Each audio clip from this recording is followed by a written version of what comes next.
walking down the fairway with the player, because it's a long time from, hit to hit, basically. So you said to me some time ago that the best thing to do is not to talk about the game at all. It's like to tell them a joke or whatever. And some of the best coaches I know are the best joke tellers. Really? Like the worst thing you can do. I mean, coaches obviously are prevalent. You see them, they're tied to the hip of these guys. And in general, the modern golfer always has a coach with them. There's an entourage. Coach is quite prominent. The best ones say very little before they go out because it's too late. It's like cramming for an exam. You're wasting your time. You can't do it. What you need to do is try and keep relaxed. How do you do that? I don't know. Tell a joke, get someone laughing, get someone out of themselves. And what I've done a lot of the times when I caddied for Retief back in the mid-2000s, we would have played with Tiger a lot, who was obviously, and I have to explain to a lot of young golfers now what Tiger was like back then. I don't mean what he was like off the course, I mean on the course. He was...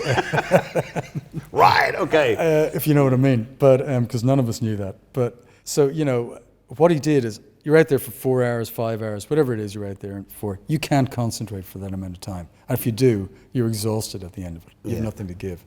So what do you do instead? You concentrate for your time you're getting into your shot. What does that mean? Your process, routine. He mesmerized himself. He probably hypnotized himself when he was getting ready to hit a shot. You couldn't get inside. He had a bubble around him. What he did was he got himself inside the bubble, but then he got out of it. And I think, and what I see with my guy Rafa at the moment is, he gets in his bubble on the first tee and doesn't get out of it till he walks off the 18th green. It's impossible. So what he needs to do is get in and out of it. And I quote what I saw Tiger doing all the time. He's bored hearing it. Tiger used to get into his shot and get out of it, so he'd like to talk about other things. He conversed a lot. I mean, as people really didn't see him. He didn't outside the ropes, but inside the ropes, he was, he loved it. But he was doing it to help himself. So he could actually get out of a shot, get away from golf. And then when he needed to, the intensity of his focus was much sharper. I know that you caddied for Retief Goosen, and Retief Goosen you won a major with Retief Goosen, the US Open, of course, but Retief was a guy who didn't say a whole lot. So how did he use that? Was that easier or more difficult to communicate because of that, do you think? I used to try and pick headlines out of the paper before I went out to try and discuss things with guys. And some people don't like talking. The worst thing you do is try and make people talk when they really aren't talkers, like Retief. In fact, I remember playing with Tiger once, because we would play with him a lot back then, and him going, "Is this guy ever going to say anything today?" To which I replied, "Probably not, so you might as well get used to it." But Retief used to use that as a tool as well, playing with someone, because they weren't used to people not actually engaging. So he would use it as a competitive tool, I thought. The silence was intimidating. As much as someone talking the ear off you is irritating, silence can be intimidating. So I'm pretty sure Retief used it as a professional weapon very effectively. Well, just in relation then to winning and having a winning mentality, of the golfers that you've seen, I mean, who do you consider to be the best at that? Even if they're not necessarily the best players, who do you think had the perfect psychology? Retief was obviously one of them. I think we won 10 times together, in which, I rarely felt I actually had to steady him. He was probably steadying me, because you get in that position and maybe you get a little excited or excitable. Ernie Els, I mean, he obviously, I don't know how many times he won, 60, 80 times around the world. A natural born winner. So he, you could feed off him what he did. Really, I think a lot of my fellow caddies will admit the same thing. What you want to do with a top golfer when you can see everything's working smoothly, keep out of the way. Mm-hmm. Say as little as you need to say, because they know what they're doing. You can see if they're in the flow, they like keep going. That's why they don't like getting distracted when they're in that position. Do they tend to be their own sort of strategists, the good instincts for reading what they need to do? Absolutely, and if they, and this is, they know how to use a caddy as well. They will ask, so you got to understand, when you need to burst the bubble or get inside there or just stay out of the way. Normally when these guys are winning, and it's an instinctive thing. They probably don't even know what they're doing, and this is why it's kind of difficult to learn. I said, you asked about Rafa there, what's he like? and he's trying to learn how to win, but he's getting in his own way doing it because it doesn't come naturally to him. And I think winners will try and articulate what they do, but they probably don't really know what they do. They just feel comfortable in that position. And yet, when you observe them, they do all the right things, but they wouldn't necessarily articulate what they do so well. So when you're trying to manage somebody's round and so on, and presumably that's partially what you're trying to do, and make suggestions about what the approach is. I mean, do golfers have strategies for a particular course before they go in the round? Absolutely. It's all strategy, and particularly now with the advent of statistics. I know you're not a big fan of the invasion of stats in golf. But you kind of say the scientists have taken the game over. It's still an art. It's not a science, and that's probably going back to winning. It's an art to win. There is no scientific formula for winning because it's emotional. It's about how you deal with emotions. Now, I'm sure there's plenty of people that argue that, or argue against that. But in my mind, the stats aren't really going to help you. Now, you have certain players who have statisticians who go around and tell them exactly where to miss it. If you miss the pin when it's front left in these positions, your chances of getting up and down, according to the stats, are such and such. So don't miss it there. That's how guys will play the game. It's incredibly detailed. I don't know if you see how they putt now. They use this aim point. They use books that have got percentage of break on the greens. So therefore, a lot of guys don't actually look at what's going on in front of them. They look at a book. They have a formula for this is a 15-foot putt. It's got 2 degrees of break. Therefore, I aim at a cup outside, and I have a certain stroke I use. So, it's totally scientific, whereby they don't actually look at what's in front of them on the course. Well, does that get in the way, do you think? I mean... Well, it works. It certainly works. You can see, and that's where a lot of the scores these guys make now are quite astounding, given the conditions. The courses they set up now are so much tougher. Their pins they set are so tight. The punishment for missing the pins, as I kind of said, in the wrong place are harsh. So, these guys like to be scientific about it. Most of them are, and the information is there for them to be so. They've changed the rules a little bit about the yardage books that we use. That changed at the start of this year, so they've tried to, somewhat alter it. So because that interferes with speed of play. If you're looking at a book every time you do something, in other words, you're actually consulting the manual as to how do we do this. And and to me, for guys, they're not doing this with untalented players. These guys are top performers. They're exceptionally talented golfers, But what they're doing is knocking the talent out of them by getting them to be totally scientific. There's a balance that needs to be found, but a lot of them are totally scientific. Well, is the kind of the science approach and then the psychology approach in a way, are they slightly two different things? Because what you're saying is if you follow a kind of a manual of a certain way of doing things, that it'll work for you. As long as you trust it all the time, you don't get in that position to win and go, whoops, my manual doesn't say when my heart is racing and I'm not comfortable in this position, what do I do? That's what I'm saying. There's a balance of the art and the science. I mean, the scientists have taken over. Guys have embraced it and do really well with it. Bryson DeChambeau, there you go. I mean, I don't know if you've seen any of the transcripts of conversations he has with his caddy, which sound like they're playing, not golf. I don't know what they're playing, but landing an airplane or something. It sounds easier, but, But then again, that's the game. People are making a lot of money out of it. There's bigger entourages, there's statisticians, there's coaches, there's psychologists, there's physios, there's nutritionists. A lot of these guys have big entourages. It works. Do you need to be a really big hitter to win consistently in golf now? Depending on the courses, yeah. You look at Brooks Koepka playing at the PGA this year in Bethpage. Made for him. Long. Now, you can't be totally wild, but length was a massive advantage. There it was. Aaron Hills, same thing in 2 years ago, the US Open, Smashers course. We played with two guys. We played with Koepka in the first two days actually, he was probably 80 yards ahead of us because of the nature of the course and the dog legs on the course. Mm-hmm. You can't give that up. We made the cut, didn't compete, made the cut. That was an achievement. So certainly the game has become a long hitters contest.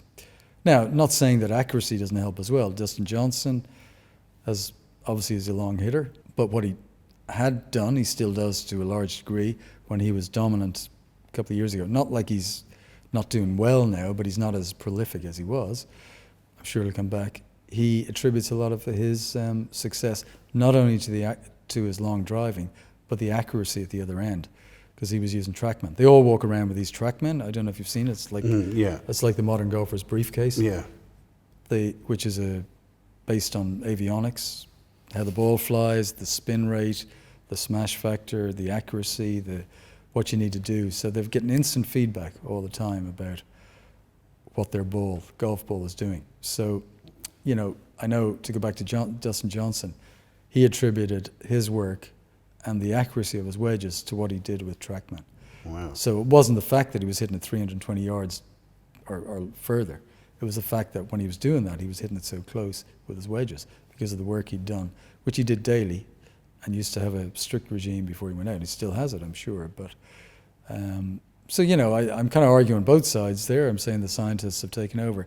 It certainly helps, but you still got to have the feel as well. Why is the Ryder Cup such a massive thing these days? I mean, and has been for a long time. And is it kind of some form of xenophobia? I'll give you two really good reasons. America keep getting beaten and they don't like to lose, which is added to their fascination by it, the fascination of why do we lose. And Europe would not exist without it. Two very good reasons. Why do America lose a lot of Ryder Cups, you think? This is something they keep asking themselves and they don't seem to be able to figure it out. Probably the camaraderie. The whole nature. A lack of camaraderie, do they? Well, it seems to be. I can't really speak for that because I've never really been in an American Ryder Cup locker room. But certainly by the whole nature of how they go about their business, it's an individual sport. There's no denying golf is the most selfish sport. Maybe long distance running or something is even more selfish, or some other obscure sport like that. But sailing around the world. Sailing single-handedly around the world a few times, yes, that's probably pretty loco as well. But so anyway, golf is, by its very nature, it's me, and what about me? Isn't there a suggestion that Europe generally has much more camaraderie, much more team closeness, and a strong sense of, and do they? Or is that just a kind of PR spin? They do. They manage to bring it on. I wouldn't say it comes naturally to them either, because they've turned themselves into, top performing islands, individuals, isolated to a degree, because that's what works. But when it comes to, we're on a team, let's behave as a team, and I think they embrace it a bit better. And you can argue because of the very nature of Europe, you can get deep and go, well, in Europe, everyone tends to stay in the city, they stay in the same hotels. There'll be public transport to the course, people sit in the bus, converse. By the very nature, it's more sociable, more interactive nature, where guys have actually got to interact with other people and other players and caddies, not just on the golf course. Whereas in America, you're completely isolated. Everyone has their own car.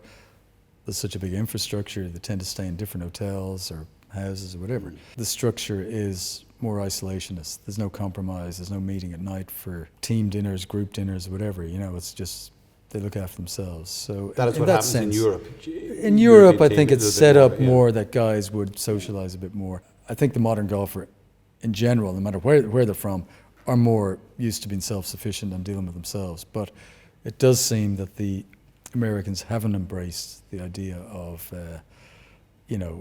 self-sacrifice or trying to be more altruistic, if you like.